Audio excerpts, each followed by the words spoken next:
नमस्कार।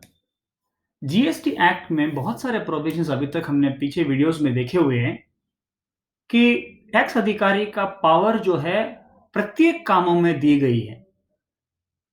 एक जो रिटर्न वेरीफाई करने के लिए है, दूसरा बेस्ट जजमेंट करने के लिए, कुछ और है समरी असेसमेंट करने के लिए, लेकिन सेक्शन 65 तक पहुंचना चाहिए अगर टैक्स अधिकारी को विस्तार रूप से बुक्स का वेरिफिकेशन करना हो तो इस सेक्शन को देखते हुए ये एक छोटा सा वीडियो आपकी सेवा में पेश करते हैं। पहली बात तो यह है जो प्रोसीजर है आपके सामने है, लेकिन इसका इफेक्ट क्या है, प्रोसीजर कैसे फॉलो करना चाहिए उसके बारे में देखते हैं। पहली बात तो यह है कि ऑडिट जो है कमिश्नर साहब से अप्रूवल अलॉटमेंट करवाना चाहिए, क्योंकि जो प्रॉपर ऑफिसर सेक्शन 61 के लिए नियमित है उसी अधिकारी अगर 65 के अंदर अलॉटमेंट करते हुए ऑडिट भी करेंगे तो नेचुरल जस्टिस के जो सिद्धांत हमने एक वीडियो में देखे हुए उसका कुछ हद तक वायलेशन भी हो सकता है। लेकिन बहुत सारे ऐसे सिचुएशन ऐसे आ सकते हैं जहां पे कोई और अफसर नहीं है जिनको ये अलॉटमेंट किया जाए। और सेंट्रल टैक्स में हम देखते हैं कि ऑडिट करने का विंग अलग है, कमिश्नरेट ही अलग है, लेकिन स्टेट में ये हर बार मुमकिन नहीं होगी। लेकिन ऑडिट इसके वजह से बिना किए छोड़ भी तो नहीं सकते। तो एक बैलेंस बना के रखना चाहिए कि कितने रजिस्टर्ड पर्सन्स है, और हर रजिस्टर्ड पर्सन का बुक्स ऑडिट तो नहीं कर सकते। तो एक रिस्क बेस्ड असेसमेंट के हिसाब से कमिश्नर साहब ये तय करेंगे कि कौन से केसेस में ऑडिट करना चाहिए या कौन से केसेस में सेल्फ असेसमेंट स्वयं निर्धारित टैक्स जो है उसको स्वीकार करना चाहिए।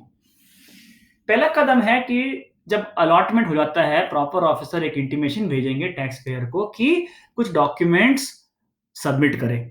अक्सर ये शुरू-शुरू में देखा गया है कि रिटर्न्स का कॉपी दो, और फाइनेंशियल ऑडिट रिपोर्ट दो, ये सारे इंफॉर्मेशन मांगी जा रही थी। लेकिन आजकल वो कम होते नजर आ रहा है क्योंकि टैक्स अधिकारी को मालूम है कि रिटर्न्स और बैलेंस शीट वगैरह तो ऑनलाइन में मिल ही जाएगा जीएसटीएन पोर्टल के थ्रू। अब जाकर के ऑडिट अधिकारी ये इंफॉर्मेशन पूछ रहे हैं जो नॉर्मल तौर पे फाइल की नहीं जाती है, लेकिन अपने ऑडिट में रिस्क का अंदाजा लगाने के लिए जो काम आए। इसके लिए सबसे इंपॉर्टेंट चीज जो है टैक्स अधिकारी को उस डीलर के, रजिस्टर्ड पर्सन के बिजनेस को अच्छी तरह से समझना, समझते हुए कुछ डॉक्यूमेंट्स इंफॉर्मेशन की मांग की जाएगी। उसके बेसिस पर जो कहते हैं डेस्क रिव्यू, मतलब फाइल के ऊपर टैक्स अधिकारी के दफ्तर में उस फाइल का जांच होगी, ये डिसाइड करने के लिए कि विजिट करके बिजनेस प्रेमिसेस में जाकर के वेरिफिकेशन करने से क्या वैल्यू मिल सकती है, is it required not required. अगर सारा कुछ अपने हिसाब से ठीक ही लग रहा है तो कुछ एक हद तक ही विजिट करने वाले हैं। तो इस डीलर का बिजनेस प्रेमिस विजिट करते हुए ऑडिट करने से अगर कोई नया फाइंडिंग मिलना नहीं है, प्रोबेबिलिटी कम है, तो शायद ये अपॉर्चुनिटी कहीं और डाइवर्ट कर सकते। इस मुद्दे से ये डेस्क रिव्यू करते हुए एक डिसीजन ली जाएगी कि क्या उस डीलर के बिजनेस प्रेमिस को विजिट करना है या नहीं। इसके बेसिस पर एक इंटीमेशन दी जाएगी टैक्स पेयर को एडीटी 1 फॉर्म में 15 दिन का कम से कम मोहलत देते हुए कि हम आपके बिजनेस प्रेमिसेस आने वाले हैं ये सारे चीज रिव्यू करने के लिए। एक तो हो गया टर्नओवर, दूसरा टर्नओवर के संबंधित बाकी सारे ट्रांजैक्शन, चाहे वो एग्जेम्प्ट हो, टैक्सेबल हो, नॉन जीएसटी हो, प्योर एजेंट हो, ये सारे चीज वेरीफाई करना एक ऑब्जेक्टिव हो सकता है। दूसरा है रेट ऑफ टैक्स, क्या अपनाया हुआ है सेल्फ असेसमेंट में, क्या वो ठीक है, एग्जेम्पशंस या डिडक्शंस जो ली गई है क्या वो रूल के हिसाब से है। उसके बाद वैल्यूएशन, वैल्यूएशन में क्या क्या चीज जोड़ना चाहिए, क्या क्या चीज एक्सक्लूड कर सकते हैं, इसका वेरिफिकेशन करने के लिए। उसके बाद input credit, input tax credit जो है कितना अवेल करना है, कैसे यूज हुआ है, ये सारे चीज का वेरिफिकेशन करने के लिए। और रिफंड के रिलेटेड ये जो प्रोविजन हम देख रहे हैं रूल नंबर 101 में ये यहाँ तक ही सीमित नहीं है, पूरे बिज़नेस टैक्स ऑडिट ऑफिसर के सामने खुला रहता है कि अपने एस्टिमेशन के सामने सारा जो लायबिलिटी है उसको वेरीफाई करे और एक कंक्लूजन तक पहुंचे। अभी ऑडिट के फाइंडिंग के बाद 3 महीने तक का टाइम दी गई है उसको फिनिश करते हुए टैक्स पेयर को एडीटी 2 फॉर्मेट में एक रिपोर्ट दे। अगर कोई स्पेशल सिचुएशन है, कोई खास इन्वेस्टिगेशन डीप करना है और 3 महीने का टाइम काफी नहीं है, तो कमिश्नर साहब से अब परमिशन लेते हुए इस ऑडिट का टाइम लिमिट को बढ़ाया जा सकता है, लेकिन मैक्सिमम एक और 6 महीने, मतलब टोटल 9 मंथ, 9 महीने के अंदर अंदर विजिट करने के पहले वीडीटी 1 वाले तारीख से 9 महीने के अंदर अंदर ऑडिट खत्म करनी चाहिए। अगर नहीं खत्म होती तो ऑडिट उधर ही रद्द करनी चाहिए।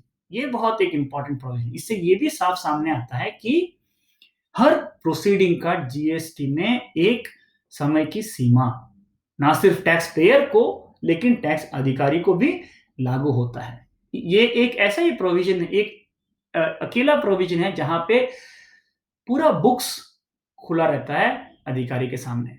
तो इससे ये भी बात सामने आती है, पीछे हमने वीडियो में एक और देखी हुई है कि टैक्स अधिकारी को कोई और सेक्शन में ये पावर नहीं है कि बुक्स मंगाए, बुक्स, बिल्स, वाउचर्स वगैरह मंगाए। That is not allowed under any other section, केवल सेक्शन 65 के अंदर है। तो टैक्स अधिकारी ये बात को ठीक से समझ ले और अपने ऑडिट प्लानिंग में ये एक बात इंक्लूड करे कि टैक्स अधिकारी को इस बिजनेस के बारे में किस हद तक नॉलेज है। हम अपने ही फ्रेंड्स, प्रोफेशनल सर्कल्स में बात करते रहते हैं कि टैक्स अधिकारी जो सवाल करते हैं, ऑडिट के संबंधित सवाल जो करते हैं, उसी से पता चल जाता है कि उनको हमारे बिजनेस के अंदरूनी मामलों के बारे में किस हद तक जानकारी है। कहाँ पे ये इंसेंटिव दी जाती है, कहाँ पे ये डिस्काउंट्स दी जाती है, कहाँ पे ये क्रेडिट्स एडमिसिबल है, कहाँ पे ये डाउटफुल है। ये सारे बात उनके सवाल करने से ही पता चल जाता है कि किस हद तक उनको नॉलेज है। अगर सवाल एकदम डीपली बिजनेस को समझते हुए की जाती है तो टैक्स पेयर ज्यादा डिस्प्यूट नहीं करेंगे, सीधा जमा करके चालान पकड़ा देगा। ये हमारा थॉट है, डिस्कशन है। लेकिन ऑडिट आगे जाकर के बहुत अहम भूमिका निभाने वाली है, क्योंकि टैक्स अधिकारी बहुत डिटेल से स्टडी करने के लिए एक मौका है। सेंट्रल टैक्स में तो हमने देखी हुई है कि उनके पास अलग कमिश्नरेट है, तो ऑडिट कमिश्नरेट के ऑफिसरों को पूरा साल यही काम है कि वो अलॉट करवाए, वेरीफाई करे। लेकिन उनके पास भी रिसोर्सेज का कमी है, तभी तो सेंट्रल टैक्स में भी रिस्क बेस्ड ऑडिट का प्रोग्राम है। तो स्टेट में तो जाहिर है ऑफिसरों की कमी की वजह से डीलर्स का क्वांटिटी भी इतना ज्यादा है, नंबर्स भी इतने ज्यादा हैं, तो केयरफुली चूज करते हुए अलॉटमेंट करवाना पड़ेगा और बहुत डिटेल से स्टडी करते हुए समय के अंदर अंदर ऑडिट कंप्लीट करना है। ये एक बहुत इंपॉर्टेंट प्रोविजन है जो टैक्स अधिकारी समझते हुए अपने काम में ये इस्तेमाल कर सके। इसी भरोसे से ये एक छोटा सा वीडियो आपकी सेवा में हम पेश करते हैं। धन्यवाद।